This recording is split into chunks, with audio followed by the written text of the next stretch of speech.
Satu, go. Bismillahirrahmanirrahim. Assalamualaikum warahmatullahi wabarakatuh. Rabbil shrah li sadri wa yassir li amri wahlul 'uqdatam min lisani yafqahu qawli. Bismillahirrahmanirrahim. Rabbana la tuzigh qulubana ba'da idh hadaytana wa hab lana min ladunka rahmah innaka antal wahhab. Alhamdulillahirabbil alamin, atas rahmat Allah kita masih bisa dipertemukan di ruang Zoom yang kita cintai ini. Zoom MCI, sorry, Makassar Mu'alaf Center Indonesia binaan Bang Zulkifli M. Abbas, di mana kita akan menghadirkan ada diskusi, bisa juga berdebat atau apapun kegiatan-kegiatan yang bisa menambahkan wawasan keilmuan dalam ranah iman dan juga bisa saling mensupport satu sama lain, baik dari kita sebagai muslim untuk teman-teman yang baru mu'alaf ataupun kita sesama muslim untuk saling mengukuhkan keimanan kita dengan cara membentengi berdasarkan keilmuan dengan menjabarkannya di ranah diskusi. Kali ini Masya Allah Bang siapa lagi, dan ya kita kenal semua, Bang Zulkifli M. Abbas, Bang kita, gurunda kita, yang ingin berdiskusi dengan salah satu saudara kita CNKRI berbeda keyakinan, yaitu Om. Saya panggil saja Om ya. Dan teman-teman jangan tanya kepada saya kenapa dipanggil Om, ya karena memang beliau adalah laki-laki. Kalau perempuan pasti saya panggil Tante gitu. Nah, baiklah, regulasi dan sebelumnya tema diskusi kali ini adalah beliau Om ingin meluruskan apa menurut beliau yang diusung oleh Bang Zuma tentang Paulus melantik Yesus menjadi Tuhan. Kurang lebih itu yang saya dengarkan tadi, tapi terserah apapun judulnya, yang penting kita berharap mendapatkan edukasi pada malam kali ini dengan diskusi yang kita harapkan berjalan dengan baik. Dan saya akan sampaikan regulasinya adalah kurang lebih mungkin 1 jam atau lebih nanti. Open statement 5 menit, saling menanggapi 5 menit, 3 kali putaran dan saling bertanya 3 menit, menjawab 7 menit, sekitar 2 kali atau 3 kali putaran. Dan nanti ditambahkan dengan closing statement dan segala macam ataupun partisipan bertanya. Dan tanpa memperpanjang lagi mukadimah, kita persilahkan kepada kedua narasumber kita untuk menyampaikan apapun yang ingin disampaikan. Dan mungkin saya ingin bertanya dulu, siapa yang ingin dahulu opening statementnya di antara kedua narasumber, Bang Zuma atau Om? Mungkin sahabat kita dari Kristen aja, karena beliau yang punya materi untuk menyangga pernyataan-pernyataan saya. Oke, baik. Begini, karena Bro Zuma yang mengatakan kepada saya, jadi awal untuk menjelaskan diambil dari mana itu yang disampaikan dulu, baru saya masuk. Saudara Zuma dulu. Jadi yang mau dibicarakan itu supaya kita bisa luruskan itu, maksudnya begitu. Oke. Diterima Bang Zuma? Baik. Oke, kalau begitu silakan Bang Zuma, waktu dan tempat dipersilakan. Go. Ayatnya yang dimaksud itu. Baik. Bismillahirrahmanirrahim. Assalamualaikum warahmatullahi wabarakatuh.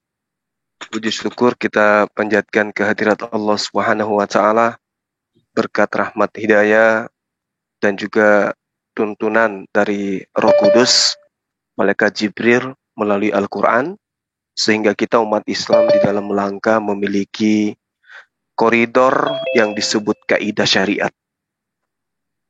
Sahabat-sahabat yang dimuliakan oleh Allah, malam ini kita kedatangan tamu ya, salah satu tokoh yang kemudian memiliki kedudukan penting dalam misi kekristenan, mencoba untuk meluruskan apa yang kemudian saya uraikan beberapa saat yang lalu, bahwa berdasarkan pengajaran daripada Paulus di dalam Roma 14 nomor 9, di situ jelas dikatakan bahwa Yesus yang tadinya manusia itu kemudian dikatakan mati dan kembali hidup supaya ia menjadi Tuhan baik atas orang-orang mati maupun atas orang-orang yang hidup.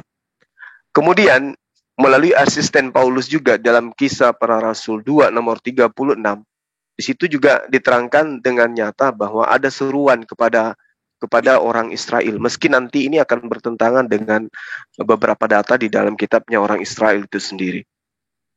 Kisah Para Rasul 2 nomor 36 ya mendoktrin seperti ini. Jadi seluruh kaum Israel harus tahu dengan pasti bahwa Allah telah membuat, telah menjadikan Yesus yang kamu salibkan itu menjadi Tuhan. Nah, apapun nanti pembenaran yang dibangun oleh karena pemaknaan kata Tuhan, yang pasti orang Indonesia kalau bercerita mengenai Tuhan, berarti itu adalah bercerita tentang esensi yang sangat luar biasa yang kemudian dijadikan sebagai sembahan-sembahan orang yang punya agama. Dan juga di dalam Roma 10, Roma 10 ya sahabat-sahabat, di situ sangat terang dikatakan bahwa di nomor 9 ya diterangkan bahwa sebab jika kamu mengaku, ini juga doktrin, sebab jika kamu mengaku dengan mulutmu bahwa Yesus itu adalah Tuhan dan dan kamu percaya dalam hatimu bahwa Allah telah membangkitkan dia di antara orang mati, maka kamu akan diselamatkan. Ya. Lalu kemudian doktrin ini mengakar terhadap munculnya konsep Trinitas itu tadi. Munculnya doktrin daripada Tritunggal, di mana Tuhan memiliki 3 pribadi, namun satu hakikat. Meski kemudian nyata bahwa yang mereka tuduhkan, yang mereka doktrinkan itu sebagai Tuhan, itu tidak bisa lepas daripada keberadaan beliau, Yesus ini sebagai manusia. Dia memiliki silsilah keluarga.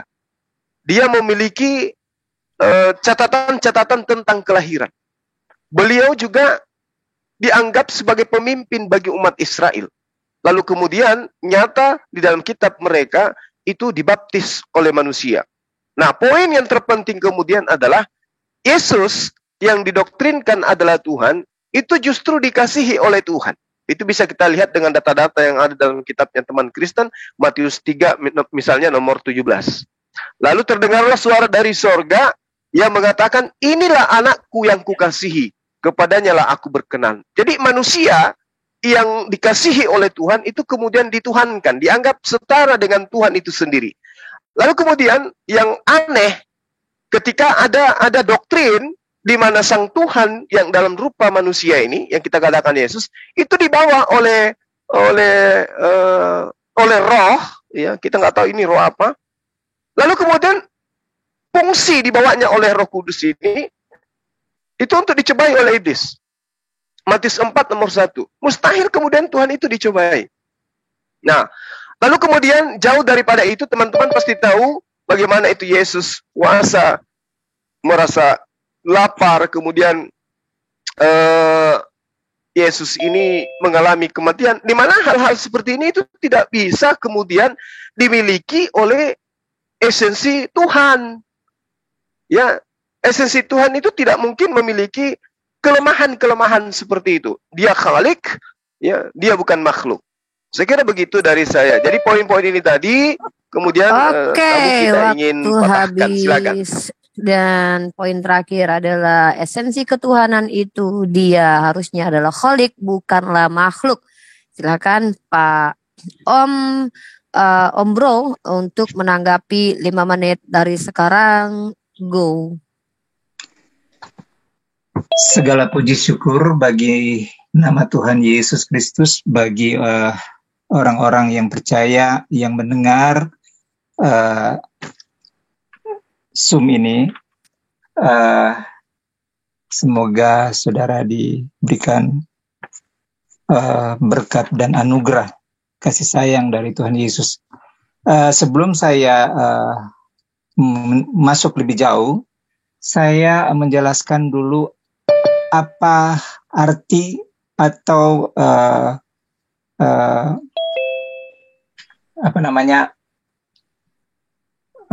kata dari Tuhan itu berdasarkan Alkitab, bahasa Tuhan itu berdasarkan Alkitab itu, ini merupakan iman dari orang-orang Kristen.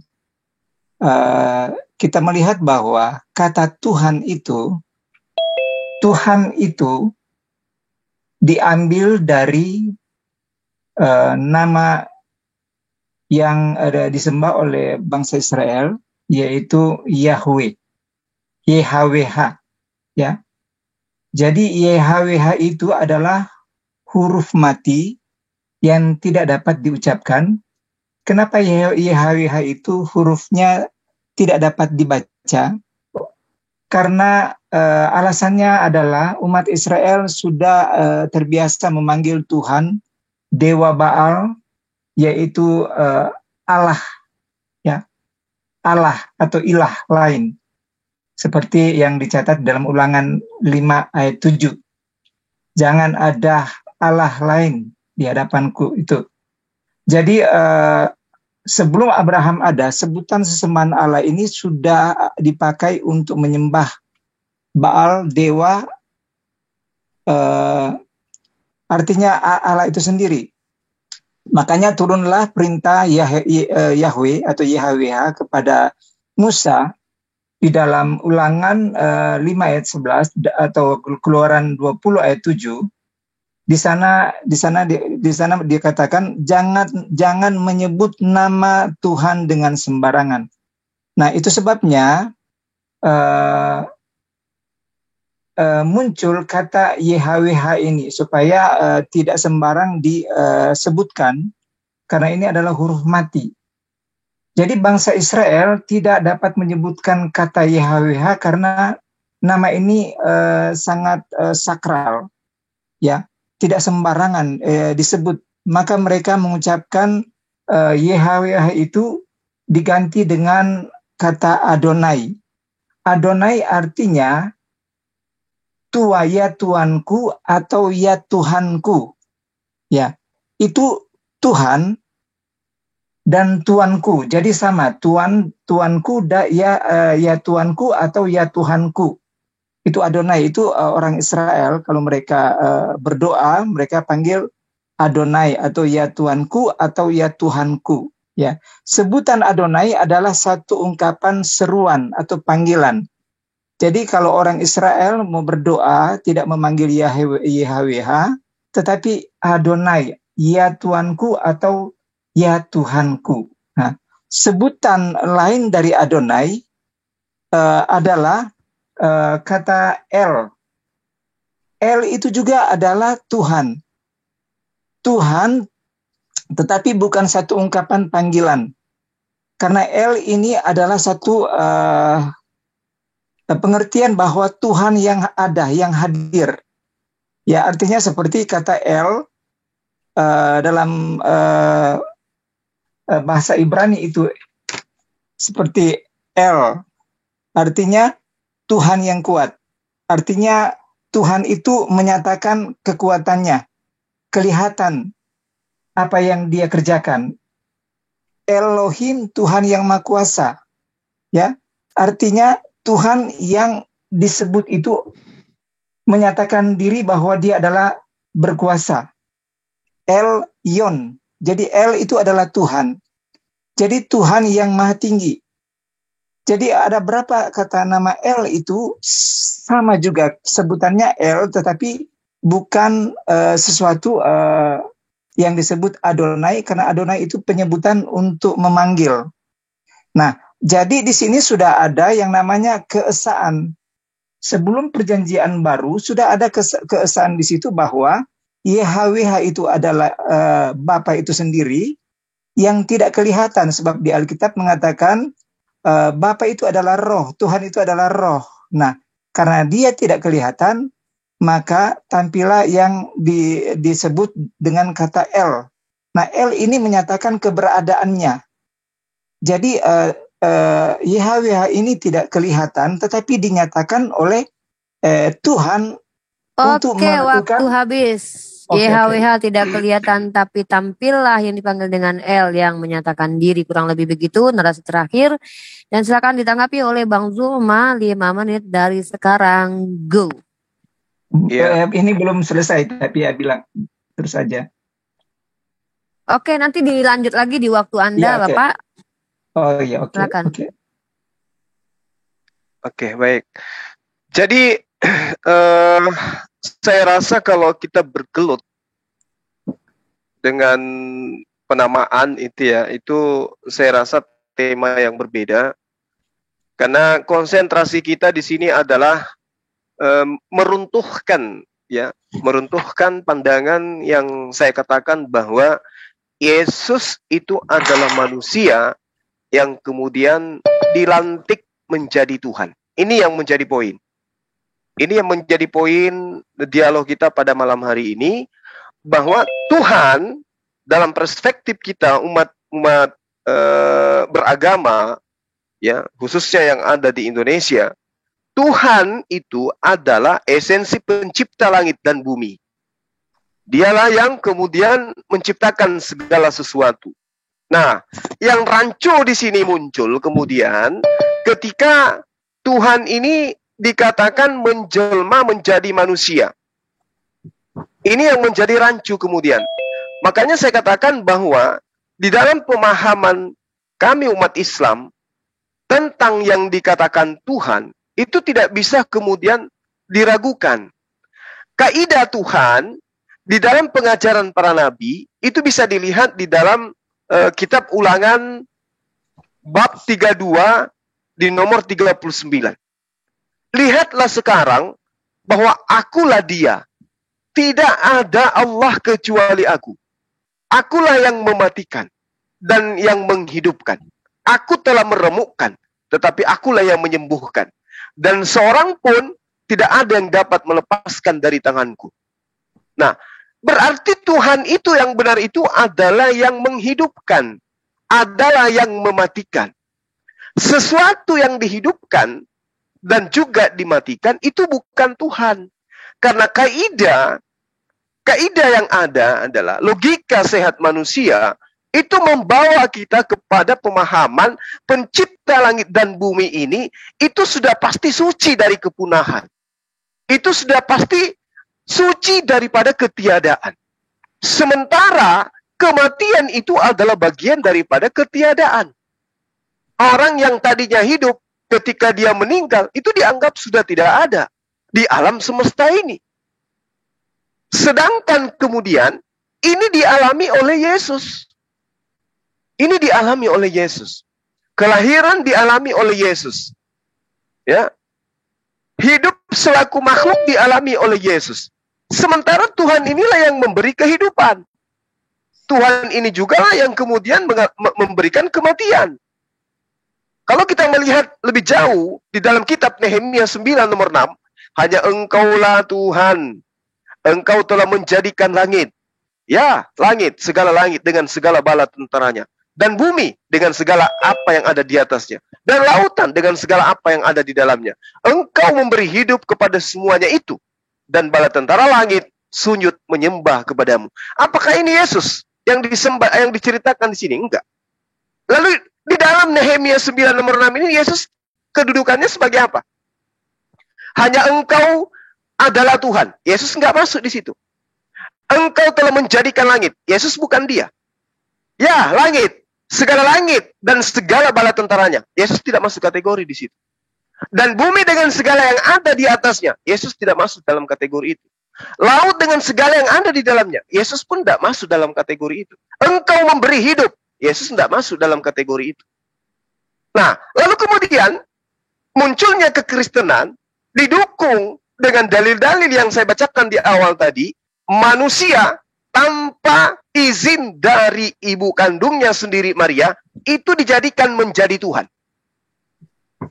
Sebab untuk itulah Yesus telah mati dan hidup kembali supaya dia menjadi Tuhan, baik atas orang-orang mati maupun atas orang-orang hidup. Nah, yang perlu dibantah di sini adalah, benarkah Yesus itu bukan Tuhan? Benarkah Yesus itu Tuhan? Benarkah Yesus itu bukan manusia? Benarkah Yesus itu manusia? Ini yang perlu dibahas. Untuk kemudian mematahkan argumentasi saya ya, yang mengatakan bahwa manusia Yesus itu bukan Tuhan. Dia menjadi Tuhan kemudian karena adanya pelantikan. Dijadikan dia. Dia dibuat menjadi Tuhan. Oleh siapa? Oleh Paulus. Kenapa saya mengatakan Paulus? Karena surat Roma itu adalah catatan Paulus dan Lukas adalah catatan asisten Paulus. Demikian. Waktu habis, Yesus dilantik oleh Paulus berdasarkan surat Roma yang ditulis oleh Paulus. Silakan, semakin menarik ya, semakin panas. Dan ini dia yang kita tunggu, di mana sesi Om Bro untuk membantah argumentasi dari Bang Zuma. Kita persilakan 5 menit dari sekarang, go. Jadi saya akan teruskan sebelum kita masuk kepada Yesus itu adalah Tuhan. Sebetulnya kata Tuhan itu sudah ada sebelum perjanjian baru itu. Kita tahu bahwa kata Tuhan itu El itu Tuhan itu artinya yang maha kuasa, itu artinya Tuhan itu adalah sang pencipta yang maha kuasa, yang maha tinggi dan tidak berkesudahan, dan Tuhan yang selalu bersama dengan kita. Nah, itu ada di perjanjian lama. Nah, ketika masuk kepada perjanjian baru, ya. Jadi sebelum perjanjian baru ada, Yesus sudah menyatakan dirinya, tetapi namanya belum pada waktu perjanjian lama. Jadi sebetulnya Yesus pada waktu ada di perjanjian lama itu, dia sudah pernah menyatakan dirinya. Ya, seperti dikatakan di dalam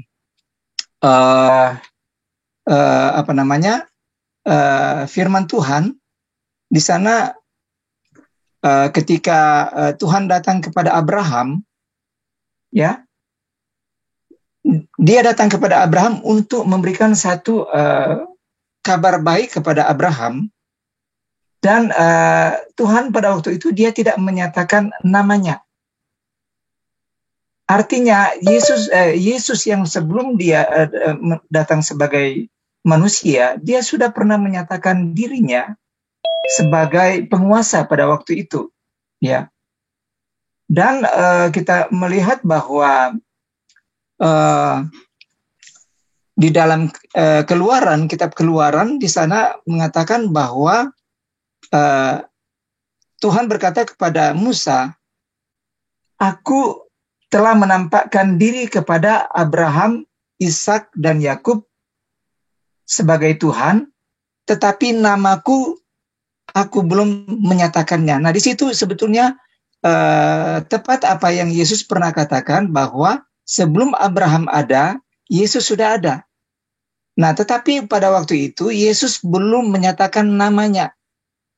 Nah, itu sebabnya kata Tuhan itu, arti dari Tuhan itu maha kuasa, dan itu dimiliki oleh Yesus.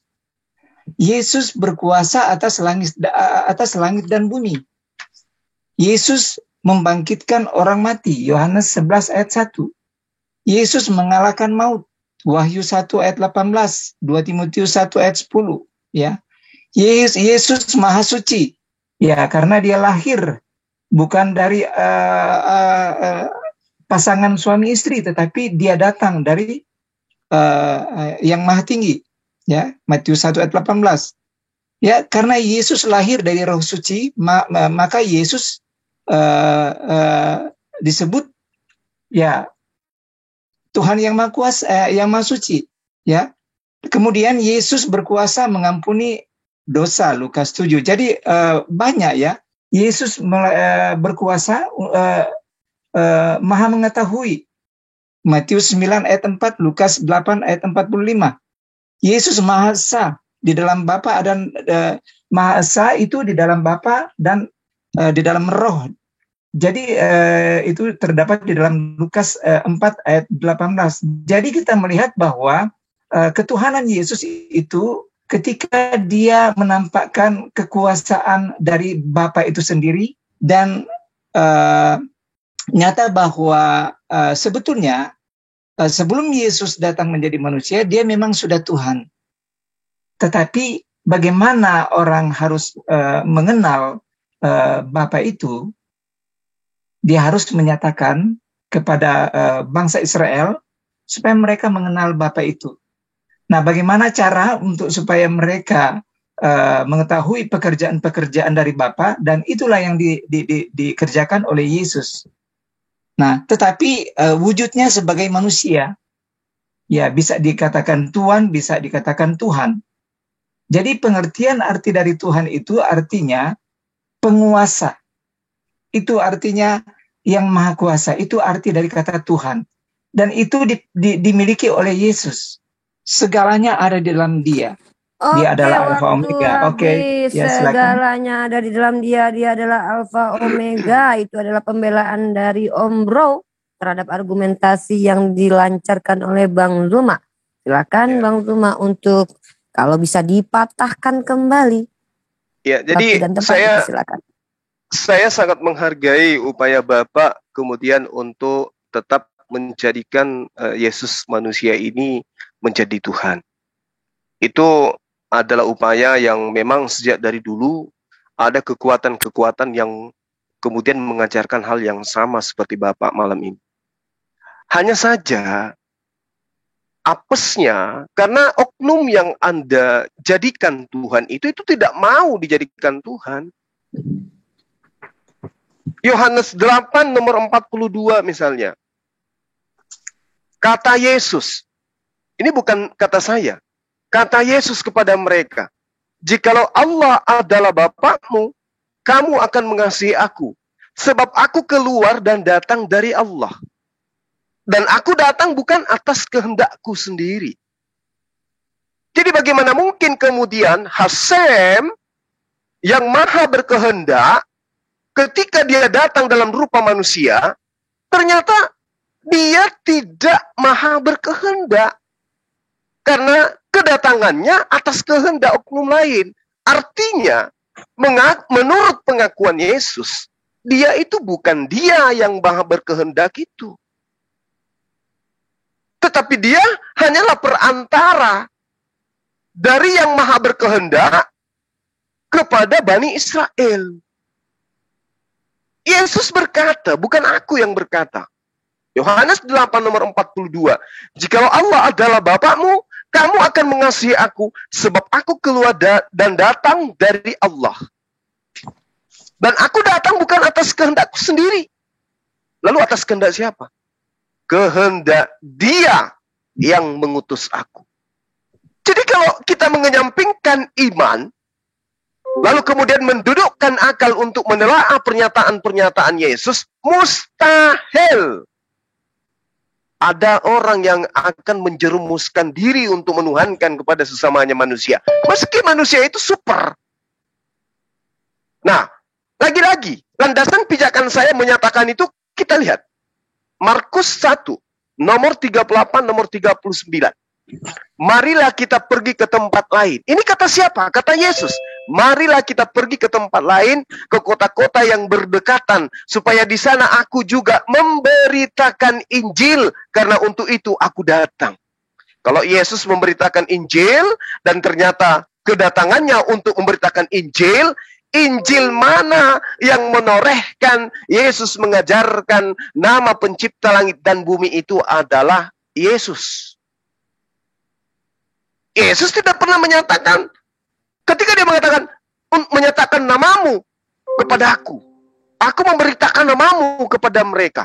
Bukan berarti namamu adalah Yesus. Nama Yesus itu adalah nama yang diberikan oleh Yusuf. Nama Yesus itu adalah nama yang dipesankan oleh malaikat.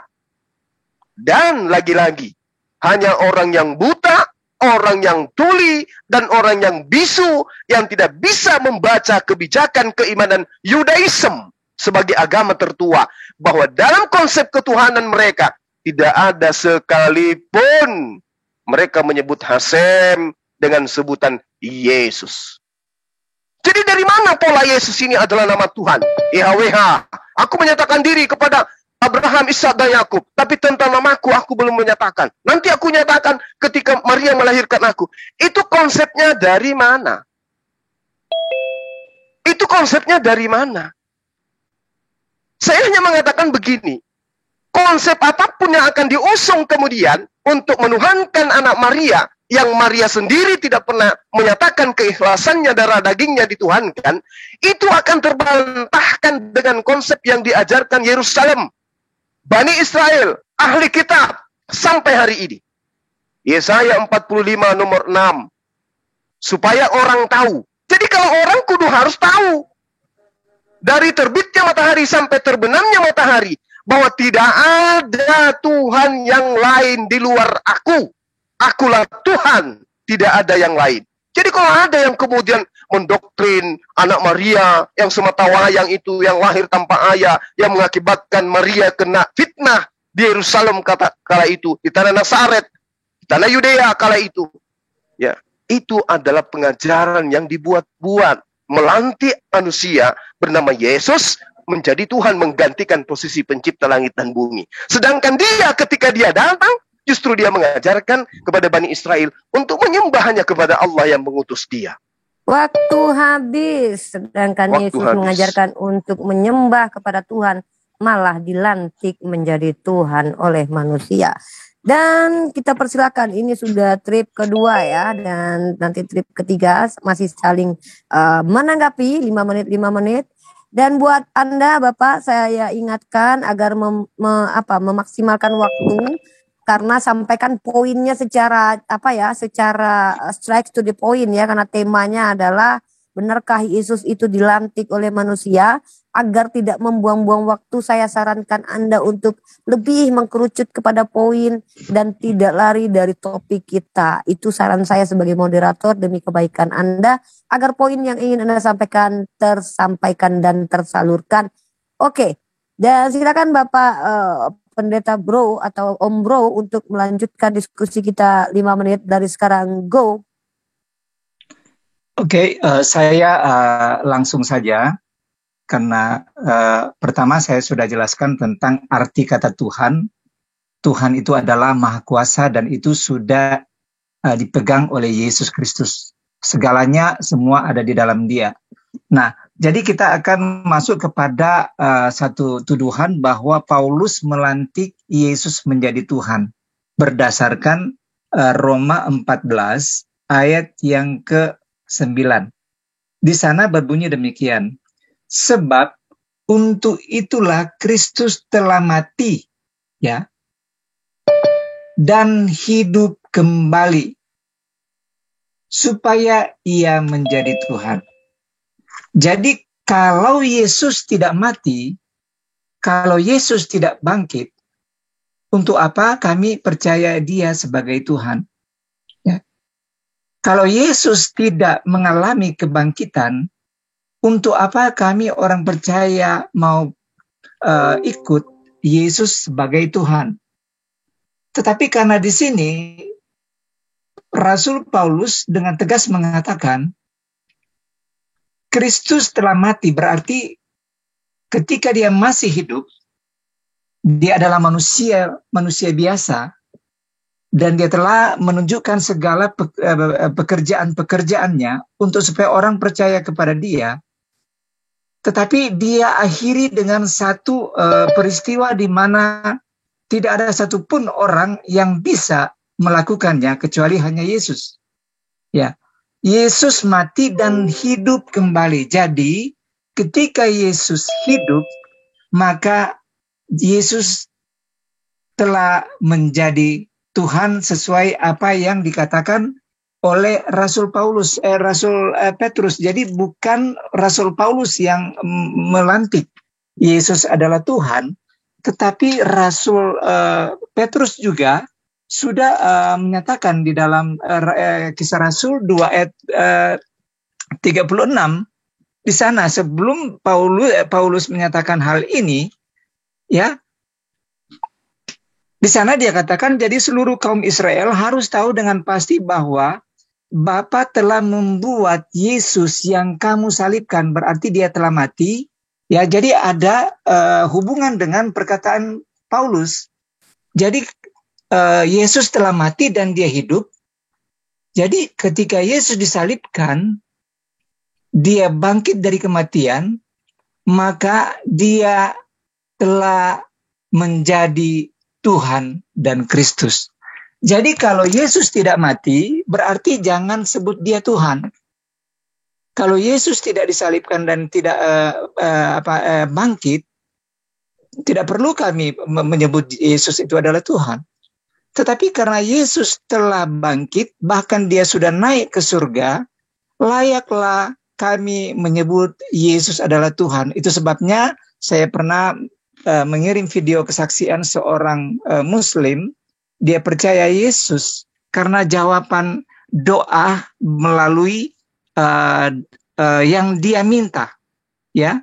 Jadi kalau benar-benar dia adalah Tuhan, nyatakan kuasanya di dalam hidupnya, dan hanya Yesus yang mampu mengubah hatinya menjadi orang baik. Nah, itulah kami katakan bahwa Yesus itu adalah maha kuasa untuk mengubah, ya sampai sekarang, mengubah cara hidup manusia dari kejahatan menjadi sesuatu yang baik, supaya dia hidup berkenan kepada Tuhan.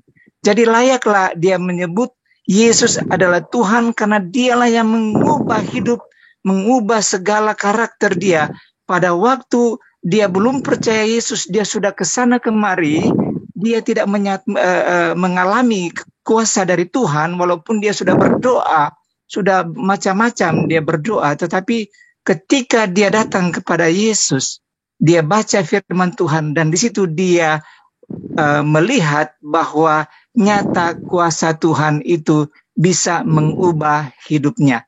Nah, itulah kemahakuasaan. Jadi karena Yesus sudah bangkit, maka dia layak disebut Tuhan, karena dia mampu menguasai segala isi dunia ini, mampu menguasai isi hati kita sebagai orang manusia, untuk supaya kita diubahkan dari cara hidup yang lama, cara-cara duniawi, ya.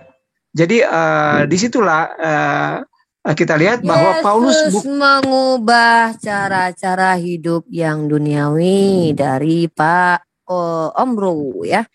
Mohon maaf saya mendengarkan detak-detak nada suara nafas, mohon dijauhkan ya siapa yang, biar tidak mengganggu jalan diskusi kita. Oke, baiklah teman-teman yang ada di live comment dimanapun, sebelum Bang Zuma kembali, ini sesi menanggapi yang ketiga ya. Baiklah, kita akan promosikan dulu beberapa channel umat Islam yang layak untuk di-subscribe. Di antaranya ada channel Alif dan Cak Tahta.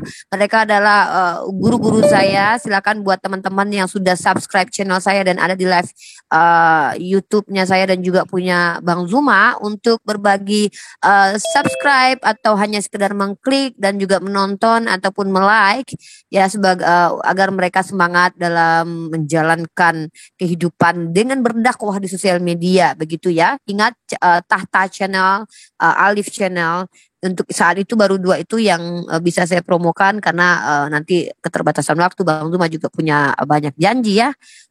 Oke. Dan ini kalau nggak salah Bang Zuma, izin saya bertanya, ini yang ketiga atau yang keberapa ini menanggapi ya? Yang ketiga kayaknya nih, Dek. Oke, berarti ini yang terakhir ya untuk saling menanggapi, berarti ada sesi tanya jawab ya setelah ini ya. Iya. Oke, baik. Ini adalah saling menanggapi yang ketiga, yang terakhir dari Bang Zuma. Nanti berarti tadi diawali Bang Zuma, maka nanti diakhiri lagi untuk sesi terakhir sama Pak Om Bro, saya panggilnya ya. Baik Bang Zuma, masih di tema yang sama, yaitu Yesus dilantik oleh manusia menjadi Tuhan. Saya selaku moderator menyarankan kepada Pak Om Bro untuk lebih mengkerucut lagi, untuk membantah Bang Zuma lagi, untuk mematikan argumentasi Bang Zuma lagi. Itu saran saya sebagai moderator ya. Silakan Bang Zuma, waktu dan tempat kita persilakan. Go. Iya. Jadi sekali lagi saya katakan bahwa narasi yang dibangun oleh sahabat kita itu tidak kemudian mengubah apa yang ada di permukaan. Dalam arti kata yang menjadi tema kita. Tidak sedikit pun kemudian argumentasi saya yang mengatakan Yesus itu manusia, kemudian dilantik menjadi Tuhan, itu bisa terbantahkan. Malah saudara kita mengatakan, kalau Yesus itu tidak dibangkitkan, maka betul kami salah, dia bukan Tuhan. Artinya bahwa Yesus yang manusia itu, karena kebangkitannya, maka dia dianggap Tuhan. Berarti sama, apa yang disuarakan oleh Paulus, itu juga yang disuarakan oleh saudara kita pada malam hari ini. Berarti tidak memberikan bantuan apa-apa terhadap pernyataan-pernyataan saya. Saya ingin mengatakan begini, harusnya ya, sahabat kita ini mengambil 1 Timotius 1 nomor 15 sampai nomor 16. Tetapi karena kasihnya yang begitu besar, Allah telah merendahkan dirinya. Jadi Tuhan yang Maha Kuasa merendahkan dirinya dan kemudian lahir sebagai manusia untuk menjangkau orang berdosa agar kembali kepada Allah. Jadi dalam data doktrin Timotius ini dikatakan bahwa Tuhan yang kekal, yang menghidupkan dan mematikan, itu merendahkan diri kemudian. Lalu kemudian lahir sebagai manusia. Jadi yang di tengah-tengah kita kemudian, yang adalah Yesus itu yang manusia, itu rupanya berdasarkan doktrin 1 Timotius 1 nomor 15 nomor 16, dialah Tuhan pencipta langit dan bumi yang kemudian lahir menjadi manusia. Alasannya untuk menjangkau orang berdosa agar kembali kepada Allah. Ini kalau ditelaah lebih jauh. Tuhan pencipta langit dan bumi menjadi manusia untuk menjangkau orang yang berdosa. Tapi faktanya di lapangan, bagi orang-orang yang berpikir nih, faktanya di lapangan, ketika kemudian yang dilantik menjadi Tuhan ini menjadi manusia, untuk menjangkau orang yang berdosa, yang muncul kemudian adalah dosa, dan dosa. Apa pembuktiannya? 1, Yudas berkhianat kepada dia, melahirkan Yudas berdosa. Tidak ada jangkauan kepada Yudas. 2, orang-orang Romawi yang seharusnya diselamatkan, diajarkan tentang konsep yang benar, justru menangkap sang Tuhan, lalu membunuh sang Tuhan. Tidak menjangkau orang-orang yang memiliki dosa, malah kembali mengakibatkan orang-orang itu berdosa. Nah, lalu kemudian 3 miliaran orang jatuh ke dalam lumuran dosa akibat itu. Disebabkan karena apa? Karena pola pengajarannya mengatakan hidup kekal itu adalah mengenal engkau satu-satunya Tuhan yang benar dan kemudian mengenal aku sebagai utusan. Dia hanya utusan katanya. Tapi ternyata kemudian ada miliaran manusia yang menyembah utusan. Lalu pembuktian akuratnya kemudian, keberadaannya, kedatangannya, itu masih tersalin di dalam jejak-jejak penyelidikan para pewarta. Markus 1 nomor 14. Sesudah Yohanes ditangkap, datanglah Yesus ke Galilea. Buat apa Yesus datang ke Galilea? Memberitakan Injil Allah. Apa muatan Injil Allah? Ternyata muatan Injil Allah itu adalah bahwa apa yang Yesus pertontonkan di hadapan Bani Israel, itulah yang bersaksi tentang dirinya. Pekerjaan yang dipertontonkan itulah yang disebut dengan Injil Allah yang Yesus sampaikan kepada Bani Israel. Justru Injil Allah itu yang bersaksi bahwa Yesus itu adalah utusan Tuhan. Berarti dia di luar Tuhan. Sementara tadi sudah disampaikan, tidak ada yang di luar aku. Hari berganti hari. Semua manusia harus tahu bahwa tidak ada Tuhan di luar aku. Akulah Tuhan dan tidak ada yang lain. Lalu bagaimana dengan Yesus? Ya aku kan datang kepada Bani Israel. Aku ajarkan kepada mereka. Aku bukan Tuhan. Yang Tuhan itu yang hanya di atas yang mengutus aku. Bahkan kedatanganku menurut Yesus bukan atas kehendakku sendiri. Lalu yang menuhankan aku itu sopo yang suruh? Yang mengatakan aku ini Tuhan karena aku bangkit, siapa yang suruh? Lazarus juga bangkit. Bukit-bukit apa? Gunung terbelah, kuburan-kuburan terbelah, orang-orang juga pada bangkit. Orang kudus. Waktu habis gunung terbelah, bukit terbelah, orang-orang bangkit sama dengan Yesus. Itu dia statement dari Bang Zuma. Dan saya ingatkan kembali sebagai moderator, berusaha untuk menjadi moderator yang adil kepada saudara kita Om Bro, untuk mematahkan argumen Bang Zuma menjadi patah-patah-patah banyak. Karena ini sesi terakhir saling menanggapi, karena nanti kita akan masuk kepada sesi bertanya. Inilah kesempatan Anda untuk lebih mematahkan lagi apa yang diusung oleh Bang Zuma, yaitu Yesus dilantik oleh manusia menjadi Tuhan. Silakan Om Bro, waktu dan tempat 5 menit dari sekarang, go. Ya. Jadi Saudara Zuma hanya fokus kepada utusan. Yesus hanya sebagai utusan. Tetapi yang sebetulnya inti dari kedatangan Yesus itu bukan hanya sekedar utusan.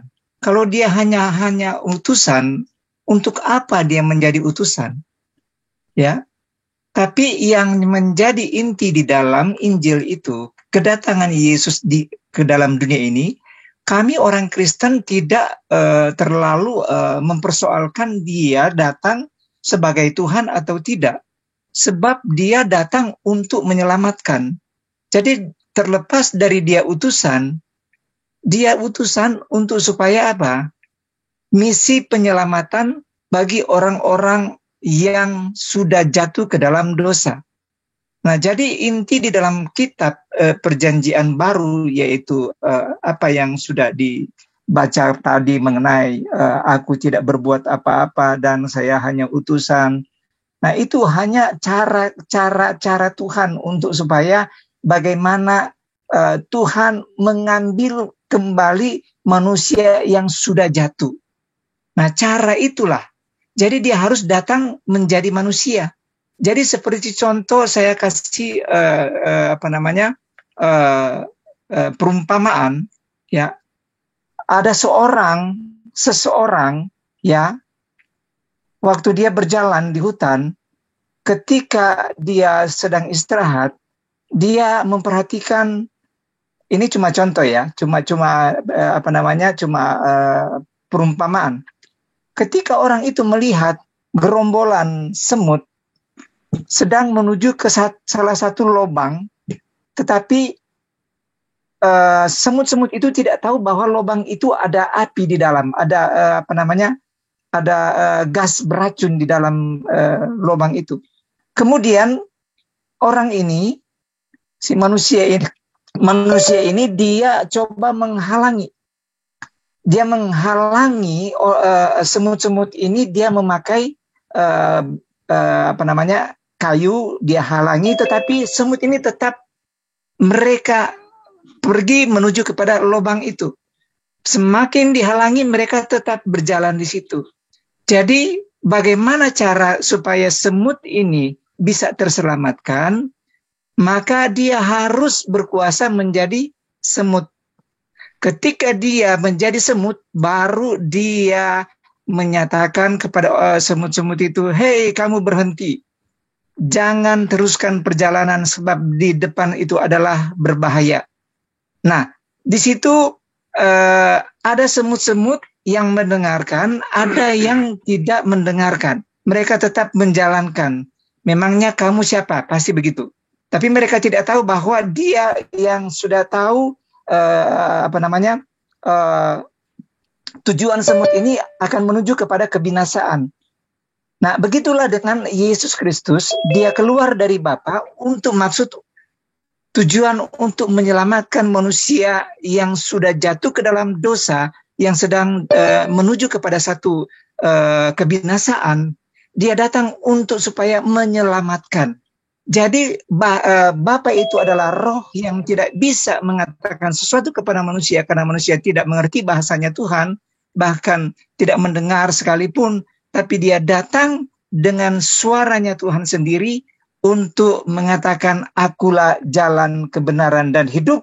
Jadi siapa yang percaya kepadaku dan tidak seorang pun datang kepada Bapa tanpa melalui aku," kata Yesus. Karena apa? Karena dialah yang memiliki hidup.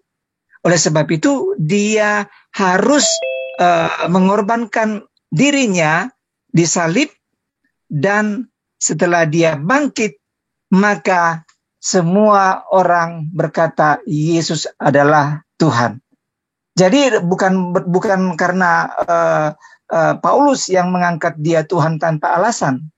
Alasan dia adalah Tuhan karena dia telah bangkit dari kematian, dia bangkit dan telah menyelamatkan seluruh umat manusia di muka bumi. Contoh seperti kesaksian yang saya sudah kirim kepada saudara Suma mengenai dia orang yang terpuruk, yang rusak, dia dibaharui, dia dibebat lukanya, hatinya, dan dia telah menjadi orang yang sungguh datang kepada Tuhan, dan dia membedakan mana Tuhan yang benar dan mana Tuhan yang benar. Kesaksian yang dikirimkan kepada Bang Zuma menjadi dari seseorang yang diperbaharui, ya itu dia dari terakhir dari Om Bro yang berusaha membantah argumentasi dari Bang Zuma, saudara-saudara kali ini.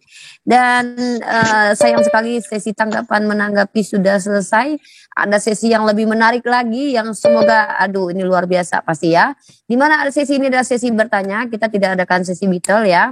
Kalau memang nanti Beatle silakan request saja Bang Zuma atau Om Bro untuk Beatle, tidak apa-apa. Tapi sesi kali ini adalah sesi bertanya dan menjawab karena Bang Zuma sekarang masanya, maka saya beri kesempatan untuk Bang Zuma untuk sesi bertanya 3 menit pertanyaannya, kemudian dijawab oleh Om Bro Pendeta selama 7 menit, begitupun nanti sebaliknya. Oke, Bang Zuma, ingat semut tadi Bang Zuma, mungkin ingat apa? Ya silakan, waktu dan tempat untuk Bang Zuma, silakan, go. Baik, di dalam Timotius 1 ya, Timotius 1 Timotius 1 nomor 17. Di situ dikatakan hormat dan kemuliaan sampai selama-lamanya bagi raja segala zaman, Allah yang kekal, yang tidak nampak, yang esa. Amin.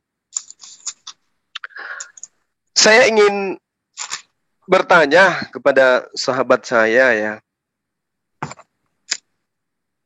Kalau dikatakan Tuhan itu kekal, kekal artinya itu adalah hidup selama-lamanya.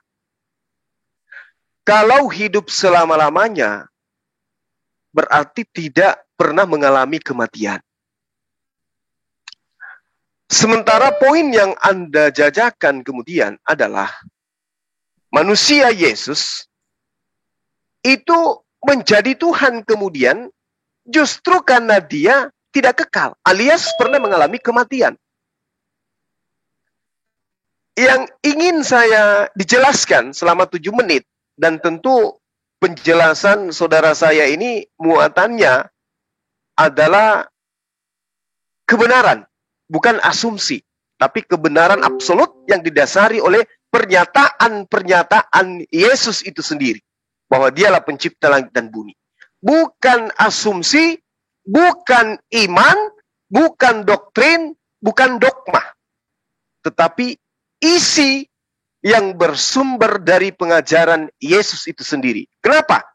Karena Yesus mengatakan, jika engkau percaya kepadaku, engkau akan melakukan pekerjaan-pekerjaan yang aku lakukan.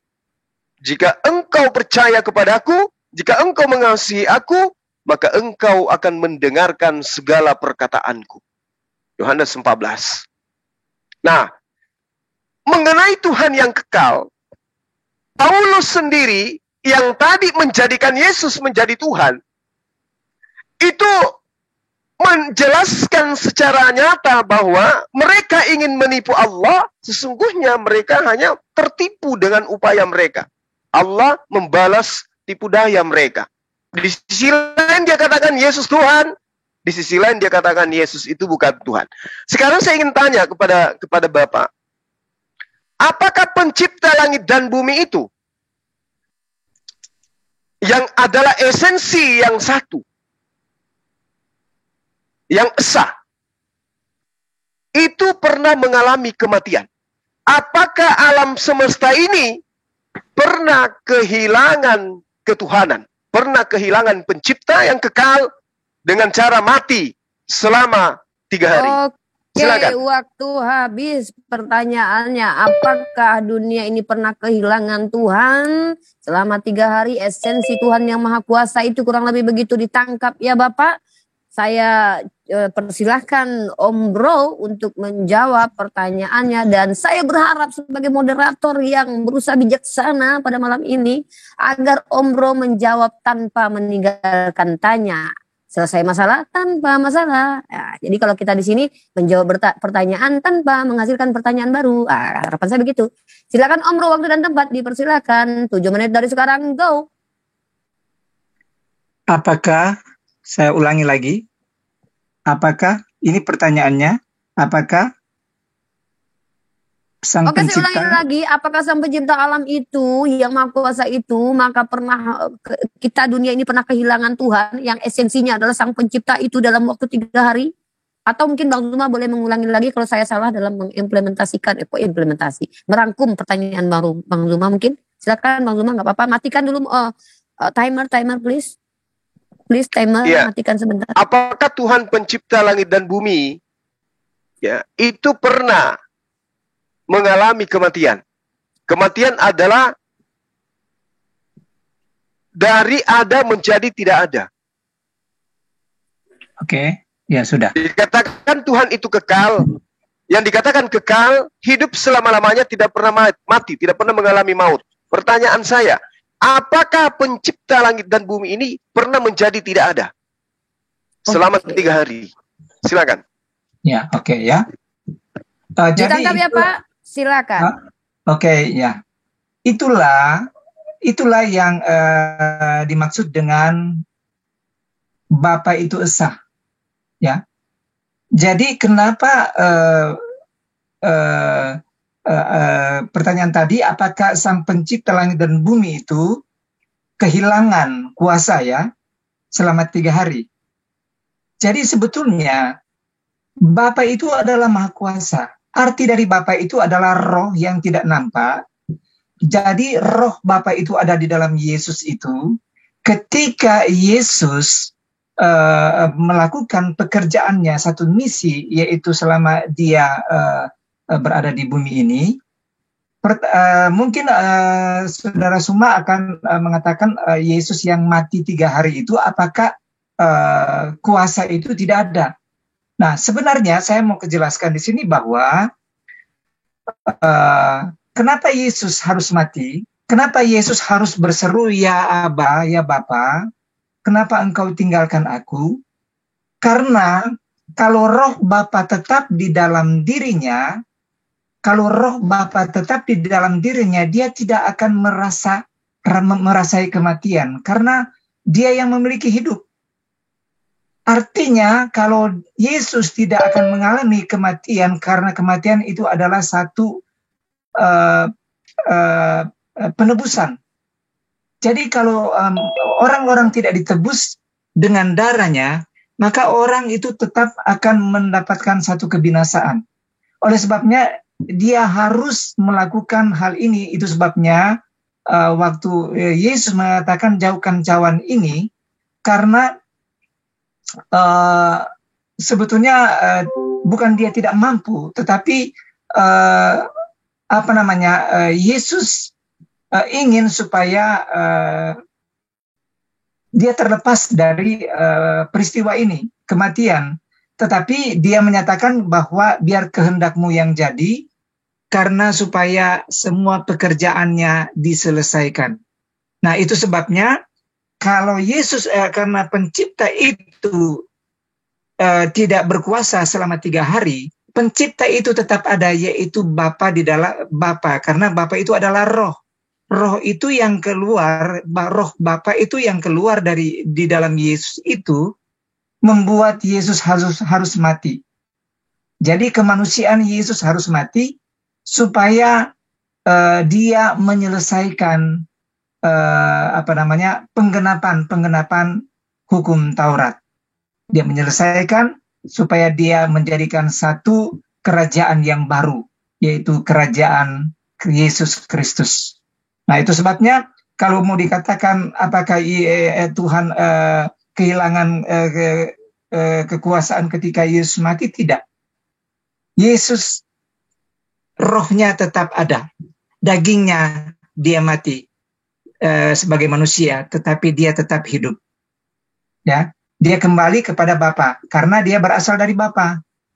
Cuma jasadnya dia harus rela dikorbankan supaya manusia bisa ditebus oleh darahnya dan mereka diselamatkan oleh kasih karunia Yesus Kristus. Demikian. Masih banyak waktu yang tersisa, 3 menit lewat 20 Ya, detik, Bapak. itu jawaban tidak terlalu panjang-panjang banget. Oke, waktunya karena saya saja. sudah mau sedikit lagi, saya mau istirahat lagi. Oke, thank you. Di stop saja waktunya, timer please, di stop saja, tidak apa-apa. Kita clearkan dan sekarang time-nya untuk bertanya dari Pak Om Bro ya kepada Bang Zuma 3 menit bertanya dan Bang Zuma akan menjawab 7 menit. Silakan Om Bro bertanya pertanyaan yang paling sulit yang pastikan Bang Zuma tak mampu jawab, harapan saya ya. Silakan, saya berusaha menjadi moderator yang sangat bijaksana pada malam kali ini. Silakan Om Bro. Berikan pertanyaan sebetulnya sebetulnya saya tidak ada pertanyaan karena saya hanya meluruskan. Jadi saya hanya meluruskan apa yang Saudara Zuma katakan bahwa Paulus melantik Yesus menjadi Tuhan. Jadi saya tidak perlu, saya hanya menjawab sebetulnya. Jadi kalau mau paling tidak Bapak mungkin bisa bertanya kenapa Anda mengatakan tuduhan-tuduhan itu terhadap Paulus atau terhadap Yesus, kan gitu Pak? Nah, begitu. Nah, iya itu kan sudah dinyatakan tadi, kan sudah diungkapkan semua. Jadi Bapak pasrah kali Pak malam ini Pak. Ya. Bapak pasrah kali malam ini. Enggak, maaf. Bapak agak pasrah gitu. Terdengar pasrah tapi tak rela. Bukan begitu. Inti saya hanya menjelaskan bahwa Paulus tidak melantik Yesus sebagai Tuhan itu. Jadi saya bukan. Tapi maaf saya potong. Kita Bang Zuma masih punya hak waktu 7 menit yang akan beliau pergunakan untuk apapun boleh. Buat nyanyi 7 album juga boleh. Menjelaskan apapun boleh. Kita serahkan kepada Bang Zuma demi keadilan kita. Saya berusaha menjadi moderator yang adil. Oke. Silakan Bang Zuma. 7 menit milik Bang Zuma. Silakan dimanfaatkan sesuka hati Bang Zuma. 7 menit dari sekarang. Baik.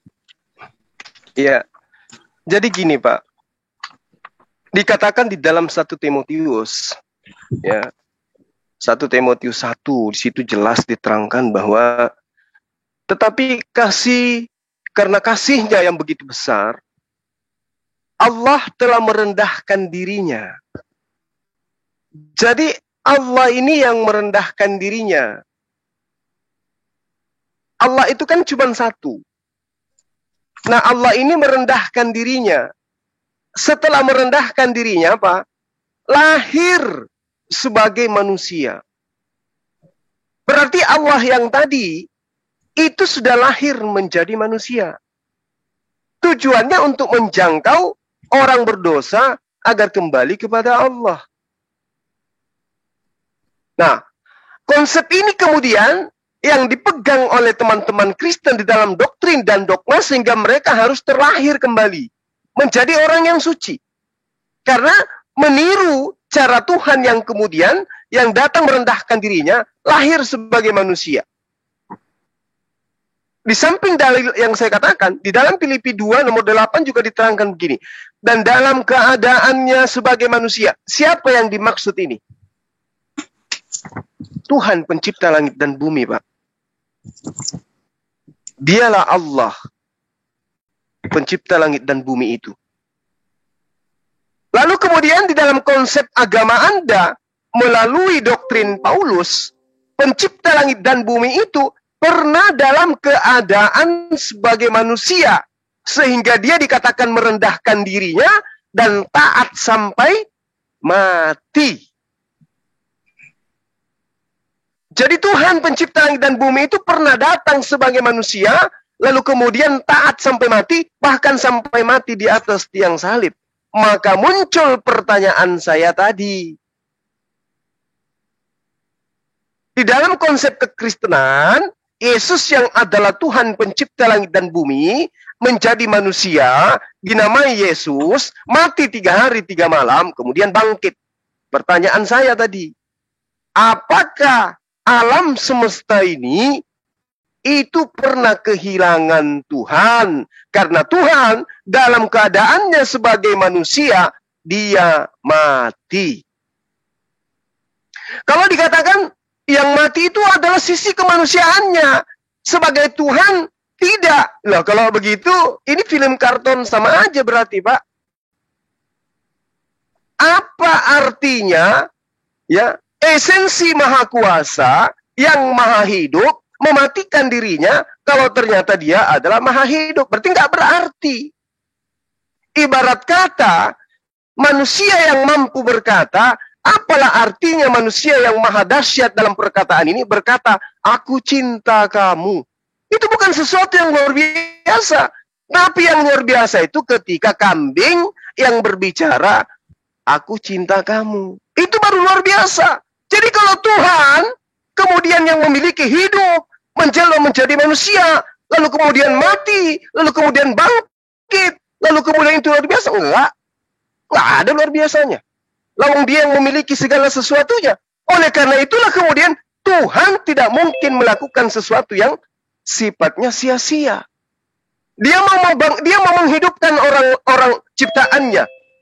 Ya cukup dia memberikan kehidupan, memberikan tuntunan. Dia mau memberikan keselamatan. Cukup dia mengatakan kamu selamat. Dia ingin mengampuni. Cukup dia mengatakan engkau diampuni. Ngapain coba dia harus jadi makhluk kemudian mati? Nah inilah yang menjadi pertanyaan saya. Apakah pencipta langit dan bumi ini pernah mengalami kematian? Dan alam semesta yang begitu besar, yang begitu luas ini, yang seabrek makhluk dan ciptaan, yang memiliki kepentingan dan urusan masing-masing ini, di mana alam semesta, jika 1 mili jauh dari matahari, maka akan meleleh, dan mendekat 1 mili, alam semesta ini akan beku, akan hangus, akan panas, mendidih, dan seterusnya. Pernah kehilangan sang penjaganya, karena telah jadi manusia, lalu dia mati, dibunuh oleh manusia, dan bahkan tertanam di perut bumi selama 3 hari 3 malam, menurut konsep gereja. Apa iya? Ini yang harus dipecahkan. Ibarat kata seorang pilot, kalau dia meninggalkan kursinya pada saat pesawat itu sudah ada di atas udara, apalagi 3 hari 3 malam dia tertidur, mati pilotnya, maka penumpang semuanya, apapun di pesawat itu akan hancur meledak. Begitu juga alam semesta ini. Ternyata konsep Tuhannya Kristen itu pernah dalam keadaan menjadi manusia, mati, dan kemudian dia hilang menjadi tiada selama 3 hari 3 malam. Kalau dikatakan, oh si ada Tuhan meneropong dari langit, melihat sini, melihat sana. Loh, ini konsep apa? Yang benar itu adalah Tuhan yang Maha Kuasa mengutus utusannya, kalaupun dia mati kemudian, tapi posisinya hanya sebagai utusan untuk mengingatkan kepada umatnya bahwa kematian itu ada, alam kubur itu ada. Saya sudah pernah merasakan dan di dalam itu gelap. Itu pun kalau itu terjadi, tapi tujuannya hanya untuk menyadarkan manusia bahwa kematian itu ada. Bukan untuk mati dilantik menjadi Tuhan. Nah itu loh Pak. Jadi pertanyaan saya masih seputar itu. Dan Bapak saya lihat belum menyentuh dari pertanyaan saya. Apakah alam semesta ini pernah kehilangan Tuhan? Karena Tuhan pernah menjadi manusia. Dalam keadaan manusia, dia pernah menjadi tidak ada selama 3 hari 3 malam. Pertanyaan saya, pernahkah alam semesta ini kehilangan hakikat dari penciptanya sendiri? Saya tidak bisa bayangkan Pak. Alam semesta ini pernah kehilangan Tuhan. Atau jangan-jangan yang mati itu sebenarnya adalah manusia. Atau jangan-jangan dia hanya pingsan. Atau jangan-jangan yang mati itu adalah orang lain. Utusan Tuhannya terangkat ke langit. Diselamatkan oleh Tuhan yang melalui perantaraan para malaikatnya. Itu saya curiga Pak. Atau Bapak ingin mempertahankan alam semesta ini pernah kehilangan Tuhan selama 3 hari 3 malam. Sungguh tak dapat dibayangkan sang pencipta mati. mati meninggalkan alam ini 3 hari 3 malam. Poin dari Bang Zuma dalam waktu 7 menit secara singkat saya simpulkan. Oke.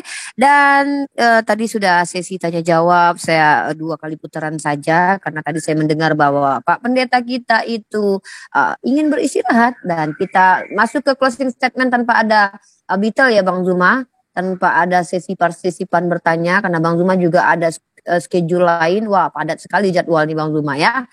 Dan yang ingin membooking Bang Zuma silakan hubungi manajernya, yaitu siapa manajernya, angkat tangan untuk menghubungi berdiskusi. Ya, Pak Bom silakan. Dan kita berharap buat teman-teman Kristen di luar sana, baik itu Lidara, Pak Bom atau ya kalau Sophia itu sudah menyerah ya, memang sudah mengatakan tidak berani dengan Bang Zuma. Ya buat Anda semua di sana ya, jangan Uti Wati-Mena lagi, jangan Rudy Yones lagi ya, apologet yang memang bisa dan mampu mematah-matahkan argumentasi Bang Zuma. Saya rekomendasi untuk segera hubungi manajer Bang Zuma untuk mendaftar antri diskusi dengan Bang Zuma karena jadwal padat banget, padat merayap dan begitulah kira-kira ya.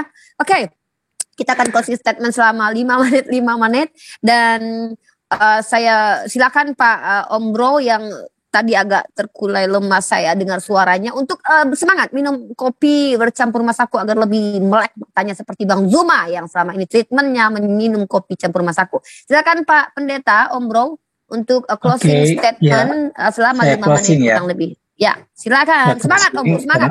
Semangat. Karena saya memang capek ya. Inilah luar biasanya firman Tuhan di dalam Injil. Karena pertanyaan Saudara Suma itu sebetulnya pertanyaan yang tidak ada arti sebetulnya. Sebab tujuan Alkitab itu bukan tujuan karena Yesus adalah utusan. Tujuan Alkitab itu bukan tujuan karena Yesus itu bukan Tuhan. Tapi tujuan Alkitab, yaitu tujuan Injil itu ialah kenapa Yesus firman itu harus turun ke dunia. Dia merendahkan dirinya karena ada satu tujuan kepada umat manusia supaya dia mengajarkan kepada manusia itu senantiasa hidup merendahkan diri seperti dia alami. Jadi kedatangan dia itu, kenapa dia harus merendahkan diri sampai dia mati, itu menandakan bahwa dia memberikan satu jalan, contoh. Itu sebabnya dia katakan, akulah jalan kebenaran. Jadi ikutilah dia karena sebagaimana dia yang di atas, yang setara dengan Bapa, dia turun ke bumi ini sampai ke pusat bumi sekalipun, itu karena menunjukkan bahwa dia memberikan satu contoh bagaimana orang-orang yang percaya kepada dia hidup merendahkan diri, merendahkan hati, supaya tidak sombong, supaya apapun yang dikerjakan selama kita di dalam dunia ini, kita harus ikut teladannya Kristus. Itu sebabnya kalau kita mau bahas tentang ketuhanan, tidak akan ketemu sebab konsep ketuhanan dalam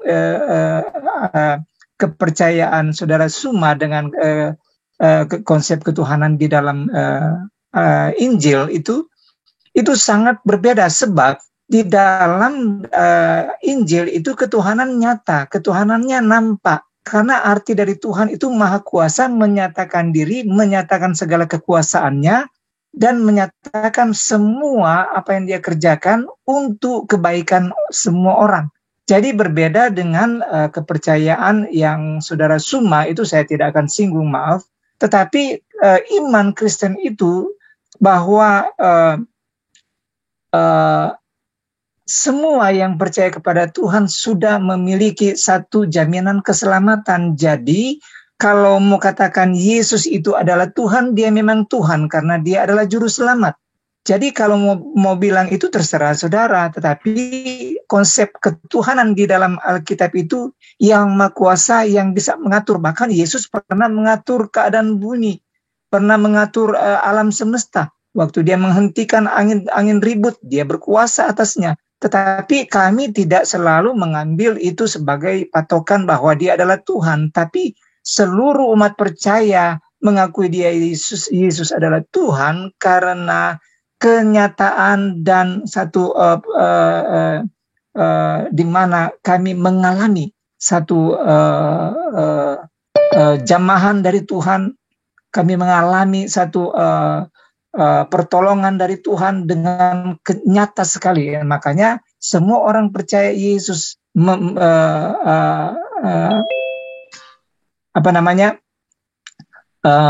mengakui bahwa Yesus Tuhan dan bukan Yesus yang mengatakan dia adalah Tuhan, sebab sudah keluar dari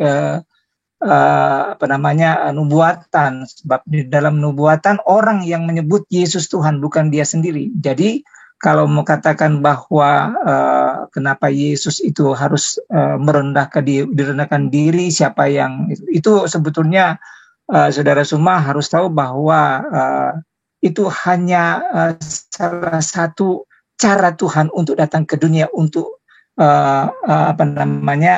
memperlihatkan keberadaannya, bagaimana dia sudah menderita. Jadi orang-orang juga orang percaya harus menderita seperti Kristus, ya. Itu yang diajarkannya. Jadi itu Alkitab itu sangat luar biasa, bisa mengubah cara hidup orang-orang yang ada di dalam dunia ini. Ya, itu banyak yang dialami oleh orang-orang di luar sana. Yang banyak teman-teman saya, banyak semua orang-orang yang dulunya tidak mengenal Kristus, telah mengenal Yesus, mereka diubah seluruh hidup mereka dan mereka menyatakan bahwa benar Yesus adalah Tuhan. Karena nyata kuasanya tidak pernah berubah. Dulu, sekarang, sampai selama-lamanya. Jadi itulah keimanan. Yesus tidak pernah berubah, kuasanya dulu, sekarang, dan selama-lamanya. Poin dari Pak Bro, ya, closing statementnya. Oke, ini dia closing statement dari Pak Bro, dan kita sebelum mendengarkan closing statement dari Bang Zuma, kembali lagi saya ajak teman-teman saudara-saudara yang ingin meramaikan channelnya Ustadz Tahta, Ustadz Alif, dan channel-channel muslim lainnya. Silakan di subscriber ya. Dan mudah-mudahan dapat pahala atau dapat gelas minimal ya. Dan mungkin silakan juga buat teman-teman yang ingin berdonasi. Oke.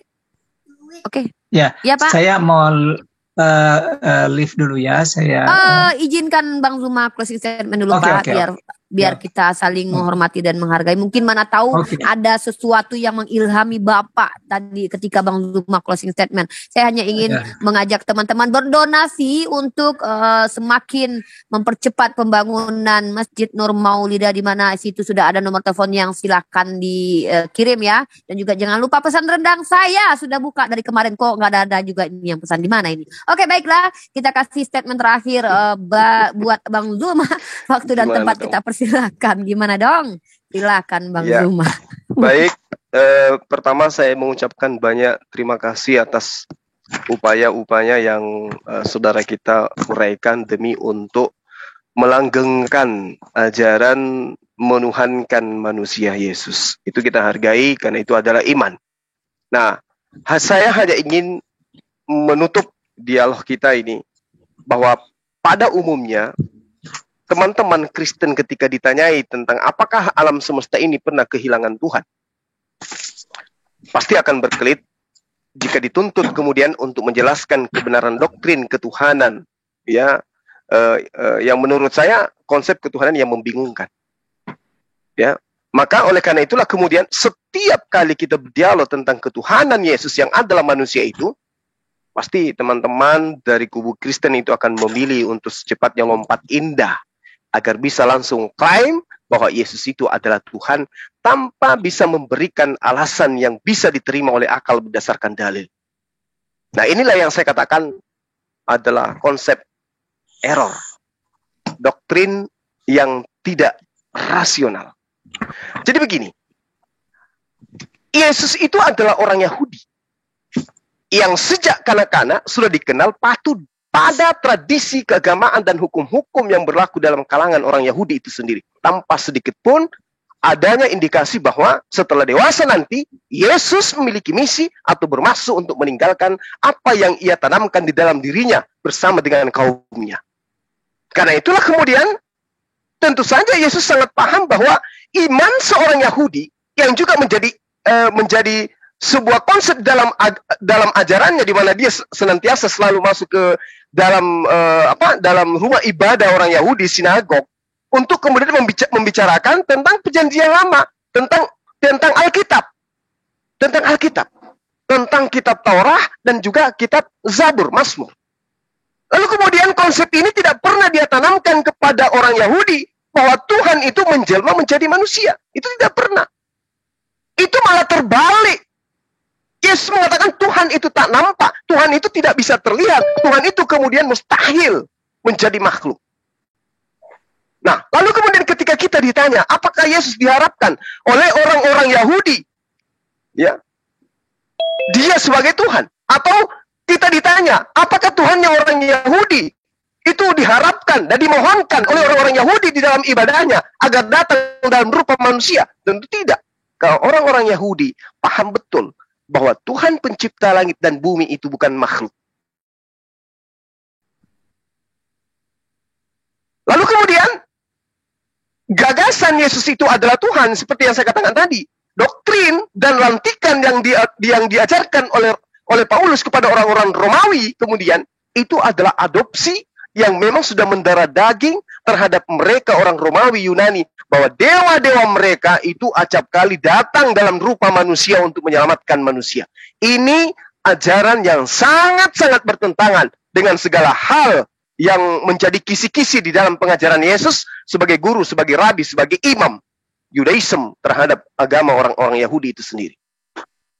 Jadi kesimpulannya sahabat-sahabat adalah Yesus adalah manusia yang dilantik menjadi Tuhan. Bahwa kekristenan itu sudah terlanjur mengarang kontradiksi yang sangat fatal terkait dengan tokoh sentral yang kemudian kita kenal dengan Nabi Isa alaihissalam. Dalam konsep iman mereka, dalam konsep ibadah mereka, yakni menukilkan atau menukiskan bagaimana kemudian sosok yang mustahil menjadi Tuhan itu dilantik menjadi Tuhan hanya karena alasan bangkit dari kematian. Nah, jika kemudian Yesus itu benar-benar Tuhan, pencipta langit dan bumi. Ini terakhir dari saya.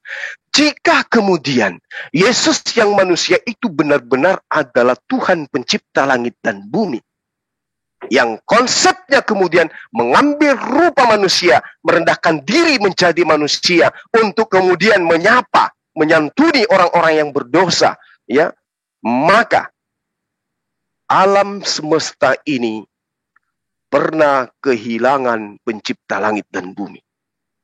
Alam semesta ini pernah kehilangan Tuhan semesta.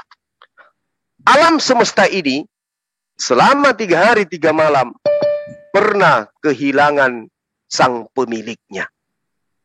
Apakah kemudian rasio orang yang sehat, akal yang masih sehat, logika yang masih sehat bisa menerima ini? Tentu tidak. Oleh karena itu, tinggalkan ajaran. Oke, kasih.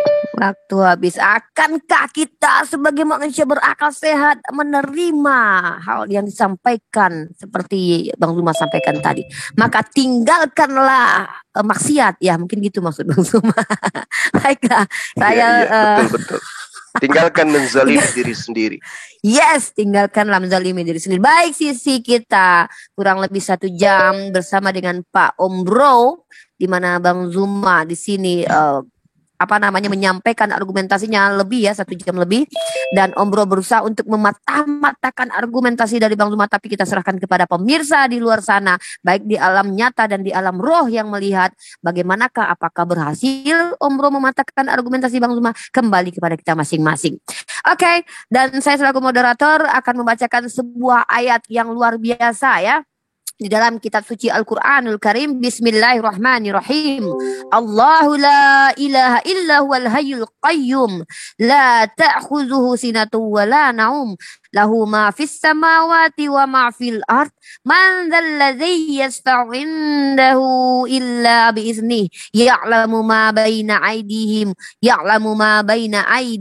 wa ma khalfahum wa la yuhituna bi syai'in min ilmihi illa bima syaa wasi'a kursiyyuhu samawati wal ard wa la ya'uduhu hifdzuhuma wa huwal aliyyul azim. Artinya adalah Allah tidak ada Tuhan selain Dia yang maha hidup, yang terus-menerus mengurus makhluknya, tidak mengantuk dan tidak tidur.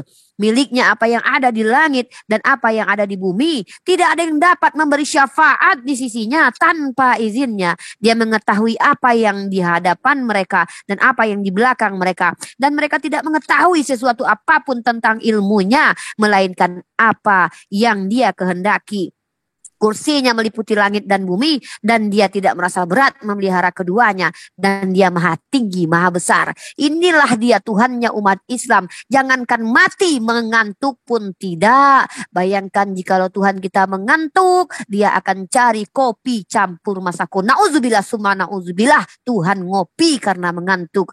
Nauzubillah. Ya Allah, lindungi kami dari penghinaan seperti itu. Oke, baiklah, semoga saudara-saudara ikhwan fisabilillah yang ada di live-nya Bang Zuma, live-nya Unirifa, live dimanapun berada, channel manapun yang saya tidak bisa sebutkan satu-satu karena banyak sekali ya. Ada Yans Media Channel, ada Reddit, Pengamat Debat, kemudian banyak sekali channel. Dan jangan lupa Ikhlas Dunia Akhirat juga ada channel, banyak sekali, ada Andro Media Channel dan banyak sekali. Dan jangan lupa untuk mensupport channel-channel muslim, diantaranya saya fokus untuk 2 channel muslim dulu ya, bergantian. Mudah-mudahan kita kembali untuk angkat channel teman-teman muslim kita. Jangan lupa subscribe Sok Blacker, channelnya Ustadz Tahta channel dengan channelnya Ustadz Alif channel, channelnya Najah Media Channel. Mereka adalah ulama-ulama kita yang insya Allah akan mempertahankan akidah umat Islam dengan menjawab semua syubhat dan support mereka dalam dakwah mereka. Semoga bermanfaat dan mereka semangat untuk menyampaikan apa itu risalah yang disampaikan kepada Nabi kita, sampai kepada ulama kita, lalu sampai kepada kami di sini dengan cara diskusi, salah satu metode mencari ilmu dan membagikan ilmu.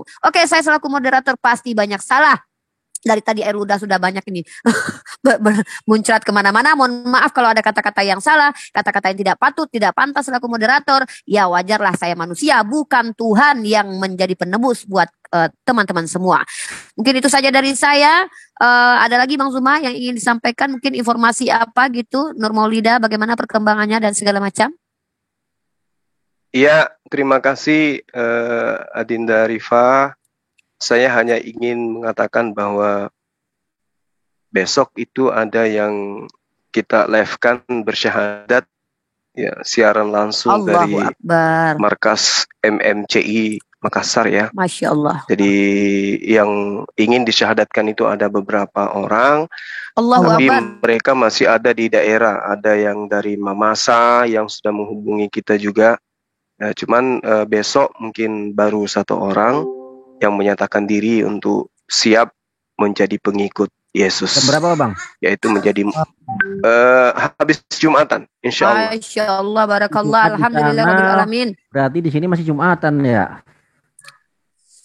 Ya, kurang mungkin lebih, saya Pak minta Iman. nanti setelah Jumatan waktu Jakarta lah, jam 2-an gitu. Masya Allah. Insya Allah kita Terus kemudian, live-kan. iya, kemudian yang kedua, sahabat-sahabat dimanapun berada, ayolah sekali-sekali makan daging rendang. Itu juga merupakan tenaga yang kita butuhkan supaya kita kuat. Jadi seorang pembela agama itu harus makan daging supaya ototnya bagus, kuat, tidak lemas dengan gitu. Bismillahirrahmanirrahim. Milagi. Ya, betul. Jadi Bang Zuma nonton loh. orang debat itu kan paling enak habis makan rendang, ya kan? Mantap. Iya, semangat. Aduh, Jangan Masya makan Allah. rendang babi ya, rendangnya yang halal aja. Iya Ya. dong. Aduh, Kalau makan Masya Allah. daging, saya kan nggak makan Ya, daging. ekonomi umat Gimana itu kan tuh? harus dibangun dari sekarang. Jadi Betul. kristolog-kristolog yang punya usaha tolong didukung gitu loh. Siap, keren. Pasang Bang. rendang adalah Ya. suatu kebahagiaan kalau apa yang masuk ke dalam tubuh kita itu adalah olahan tangan dari tangan Adinda Rifa itu sendiri. Gitu loh. Saya aja kemarin pesan. Kasih Iya. nomor HP-nya Uni. Di Udah ada di pengamat tempat. YouTube, udah ada di YouTube itu. 08 21 33 22 67 351. Tapi jangan chat yang aneh-aneh ya. Ya, Apalagi itu dia, curhat tentang Bang saya ke Zuma. beliau jangan. Ada yang chat Kalian minta ini nomor Bang Juma. empek-empeknya Bang Riko, Bang Zuma. Di sini kan ada Masya mualaf Allah. namanya Bang Riko. Bang Mualaf Riko ini beliau jualan empek-empek dan bisa mengirimkan kemana saja. Empek-empeknya enak banget. Bener, serius. Bang Riko, silakan Bang Riko. Iya, beliau seorang mualaf dari Assalamualaikum. Waalaikumsalam warahmatullahi wabarakatuh. Bagi para partisipan maupun narasumber yang berminat beli empek-empek saya bernama Justin empek-empek, rasanya lembut sampai 2 hari pun tidak akan keras. Dibuat dari bahan gitu dong. Iya. Indonesia ya, dengan cuka-cukanya yang jelas rasanya berbeda dari yang sudah-sudah. Sampai Pendeta Roy pun ingin meminta resepnya dan tidak kami kasih. Sekian dan terima kasih. Nah gitu Kasih catatan kaki bahwa empek-empeknya itu bisa dikirim lewat email. Kasih gitu dong. Berarti dikasih gambar aja ya. Ayo market Uniripa gimana market Uniripa nih? Bayar mahal-mahal. Ya. Kasih gambar. Buat sejak amat. ya benar kata Kasih Bang nomornya Zuma, sekalian teman-teman. Bang Ya Riko. silakan Bang Riko nanti kasih nomor biar teman-teman Muslim yang punya channel YouTube juga mungkin meletakkan nomor buat untuk pesan gitu. Jadi teman-teman benar seperti Bang Zuma katakan, mari kita support usaha teman. Ya nanti kita ini Bang ya. Kita letakkan di chat, nanti kita tampilkan di YouTube kita masing-masing. Buat teman-teman benar sekali, mari disupport bisnis kita umat Islam, tetangga kita yang di samping, mereka jualan, jangan pergi belanja ke tempat yang jauh. Mari, mungkin hanya berbeda 500 atau 1000, tapi setidaknya kita bisa membantu perekonomian saudara kita, tetangga kita, dan kita bisa menjadi asbab mereka juga mampu berdiri di kaki sendiri tanpa nanti menjadi peminta-minta, karena ketika mereka meminta-minta dan kita biarkan, bisa jadi itu menjadi asbab kita juga berdosa. Mari sama-sama kita support usaha bisnis dan kita doakan Bang Zuma juga menjadi orang yang semakin sukses ke depannya sehingga beliau juga akan menjadi manfaat untuk umat tentunya. Dan Amin. Makasih. silakan Doa buat yang ada sama. di Makassar ya, teman yang di Makassar juga jangan lupa untuk datangi tempat Bang Zuma nanti kalau sudah opening ya Bang Zuma ya. Udah opening belum Bang? Belum. Iya, nanti Tapi udah kalau bisa berkunjung. Udah bisa berkunjung wisata rumah hobbit bulannya. Jualan apa? Bang Zuma maaf, jualannya apa? Bang Zuma tidak jualan. Bang Zuma Tuh ada yang nanya Uni keburu basi nggak kalau ngirimnya jauh? ya kalau saya maksimal 5 hari ya, maksimal 5 hari. Ya silakan tempatnya ke tempat wisata Bang Zuma untuk merefreshi mungkin setelah lama mendengarkan Tante Uti bicara, Rudi Yohanes bicara, Luga Tambunan bicara, kita ada rasa jenuh menghadapi kehidupan ini, ingin bunuh diri rasanya. Jangan bunuh diri, pergilah ke tempat Bang Zuma yaitu Rumah Hobbit dan insya Allah kita akan berdoa semoga sukses dunia akhirat dan bermanfaat untuk umat. Amin ya robbal alamin. Aturan ini Mbak. Ya, ada lagi silakan. Sebelum Oke, kita closing. nomornya Bang Riko mungkin bisa disebutkan Nuni Rifa. Silakan nomor yang ingin memesan empek-empek Bang Riko, silakan dihubungi ke nomor mana itu nomor? Oh, ini dia. Di 0819 saya akan sebutkan 3 kali, teman-teman silakan dicatat. Buras dan tumbuh sotaknya ada yang agus. Kalau saya Uni mau pesen empok-empok ya. Bentar, saya sebutkan saja. 0819 bentar 33637358 0819 33637358 ya. Silakan teman-teman dipesan ke Bang Riko. Itu saja mungkin dari saya. Silakan yang lain sebelum kita closing. Satu run ya. Itu suaranya Ahi Riko buat announcer enak tuh. Suaranya. Ya, nanti kita bahas di belakang layar saja. Kalau ada usulan-usulan untuk announcer, moderator, narasumber dan lain-lain, silakan. Kita closing statement dulu Bang Zuma, bagaimana? Clear? Allahu Akbar. Iya, silakan Dek. Kalau udah selesai ditutup aja Dek. Oke, baiklah, itulah dia diskusi pada kali ini ya, diskusi yang saya berapi-rapi bersemangat. Sayangnya Pak Pendeta kita mungkin belum makan ya, nggak apa-apa. Kita doakan Pak Pendeta Mas Bro tadi kembali tidak bosan-bosannya untuk menggugat Bang Zuma dan berusaha mematahkan argumentasi Bang Zuma sehingga membuat dunia ini terguncang dengan apa yang disampaikan Pak Pendeta Mas Bro tadi ya. Tapi nggak apa-apa, ya namanya manusia mungkin capek, beliau juga katakan capek tadi. Dan semoga teman-teman yang ada di live comment, yang ada di tempat Bang Zuma, di tempat saya, itu mendapatkan manfaat dari apa yang dipaparkan oleh Bang Zuma. Akidah kita semakin kuat dan kita juga bisa mengabarkan kembali kepada saudara kita sehingga mereka terlindungi dari misi-misi pemurtatan, dari misi-misi penyembahan terhadap anak manusia. Itu saja dari saya selaku moderator. Mohon maaf kalau ada kata-kata yang salah. Kepada Allah saya memohon ampun, kepada antum semua saya meminta maaf. Wabillahi taufiq wal hidayah. Assalamualaikum warahmatullahi wabarakatuh. Waalaikumsalam warahmatullahi wabarakatuh.